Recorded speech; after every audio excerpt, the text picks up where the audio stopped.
It's one of the most important conversations you're going to have with potential clients, who are, until they're clients, they're called consumers or customers.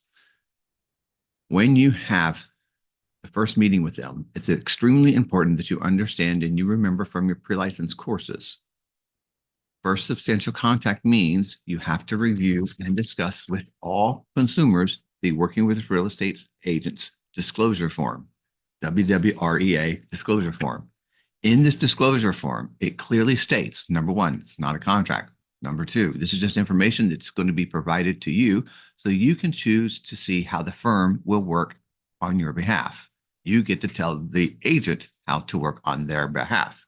So you have to tell the client that same thing. You get to tell me and my firm how it is that you want us to work with you. It's very important to me that you Mirandize them. Now, Miranda warning is much like they do with police officers, and that is you have the right to remain silent. Anything you can will be used against you in a court of law. Anything you blah, blah, blah, you know, the whole thing. So that's a Miranda warning. The Miranda warning to us is this, the Working with Real Estate Agents disclosure form, because you should tell every single consumer or customer that until they sign an agency agreement or an employment agreement with a real estate broker in the state of North Carolina, all of their information is not confidential at all. In fact, the person they're revealing it to has a duty by law, if they were to represent the other party in the transaction, if they learned any information from the previous customer, they must tell it to the client, everything, confidential, everything that person learned about the customer must now go and tell the client. So I always warn people, I kind of do it this way. This isn't a contract that we're selling. This is information I need to be able to provide from you at the very beginning. And I don't want you to tell me too many things that could be deemed confidential because you may not hire me and you may not hire my firm. If you don't, I don't need to know too much information about you then because I could use it against you if I represented the other person in the transaction. Very unlikely that's going to happen, but you see what I'm doing. I'm warning people, hey, be careful what you say whenever you go to multiple agents or multiple firms. Now, when I present those three topics, then I move on to the agency descriptions. It's important for me to tell you this. If you focus this part of the conversation on about you, it's easy for them to begin to negotiate with you and say things about you that they don't want you to do. Or maybe they don't want you to charge. Or maybe that they don't find that your value is there, blah, blah, blah. So instead, if you say it in the pretense or in the paradigm of the firm, they're less likely to argue about certain things.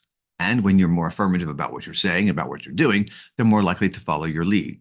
So I'm going to give you the example of it. This is what I do in real life. Well, thanks for meeting with me today. One of the most important things for me to tell you, first of all, is I need to warn you, don't tell me too much confidential information until you sign up with my firm and you allow my firm to represent you in a transaction. Up until then, everything you tell me is not confidential, so be careful with me. I need to review with you the agency options that we have at our firm. Our firm, Paula Albin Realtors, practices 4 kinds of agency agreements or agency relationships, if you will. The first agency relationship is called single agency, and that's where one agent or one firm represents one party to the transaction. So Paula Albin Realtors is one firm. We operate as one firm, and we can enlist and employ. Yeah, that's not the best way to say it. I guess I'm getting kind of nervous because I've done this like 3 times now. So let me say it this way. Single agency allows the firm to represent one person in the transaction and only one person in the transaction. Now, the firm is represented by me, the agent. So I represent the firm, and then I can fulfill the duties of the firm to you. The second option is called dual agency. And just like most of you know, the word dual, D-U-A-L, implies 2. So you have 2 clients, a buyer and a seller, but you have one firm. One firm can represent both buyer and seller in the same transaction. In fact, one firm can do it, and so can one agent, and so could 2 agents. For example, the firm, Paula Albin Realtors, could represent you in a dual capacity and the other person in a dual capacity as well, so long as both of you give consent and disclosure is in writing. If you do that, then me or any of my colleagues in the firm could represent both parties in the same transaction. Or me could represent one party and you or they could represent another party. So dual agency just means two clients underneath one house, which is Paula Auburn Realtors, one firm. So because we're underneath one firm, it's still dual agency. The benefit to dual agency is that, well, sellers, you got every single colleague of mine helping me sell your property. Buyers, you get to be able to see every single listing that the sellers that are listed with our firm have. So the benefits are you can still see everything that's available that's on the market for you. Now, in dual agency, they have the third category called designated dual agency. Designated dual agency, it means that one client wants to work with one agent. Therefore, the other client must not work with the same agent, but must work with another agent. So if you want to work with me as designated dual agent, then I must release the other relationship that I have with someone else, go to my broker in charge, ask them to assign another person, and then that other person will work with the other client, and we will keep like a wall between us. During the transaction, we won't talk to each other because you want a designated dual agency. And that is just to ensure that we don't breach confidentiality by mistake. The fourth option is oftentimes no agency. And we hope that you just don't pick that. A seller who is not represented by a broker is what we call a for sale by owner, or better known as a FSBO. FSBOs in this day and age is possible to happen as long as you have some experience in dealing with some real estate transactions. From our experience here at Paula Auburn Realtors, we know that there's a lot of hurdles and a lot of obstacles and a lot of roadblocks to purchasing and or selling real estate nowadays.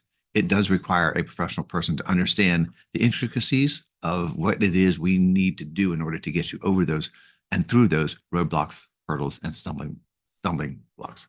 So I hope this helps you. It's just to tell you about the 4 agency options that Paula Auburn Realtors allows and performs for you. 1 is single agency, 2 is dual agency, 3 is designated dual agency, and 4, well, that's no agency. We hope you don't select no agency, but we're available here for you to choose any agency form that you would like to.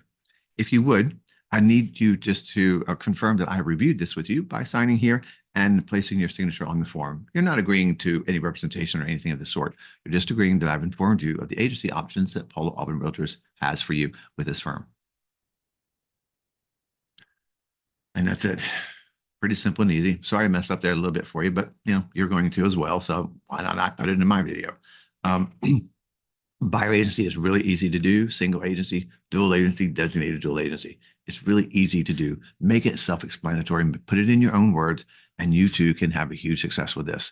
You should be putting these, as soon as the client signs these are to be uploaded into zip form transactions within 1 hour. Okay, within 1 hour. So at the end of the day, if a client has signed something, put it in zip forms for me. That way I can review it each individual item. When you do put it in, go ahead and mark it for review as well, so that I can go ahead and stay abreast of what you're doing in your transactions, and I can provide active and direct supervision for you during the transaction. Don't make me wait till the end. Please don't make me wait till the end and get all the forms at once. It takes way too long for me to review those forms to make certain you've done them correctly, and it doesn't give me the opportunity to assist you in your training along the way. I really want to do the along the way training, not just at the end. Appreciate you guys watching this. Take care. Talk to you later. Bye.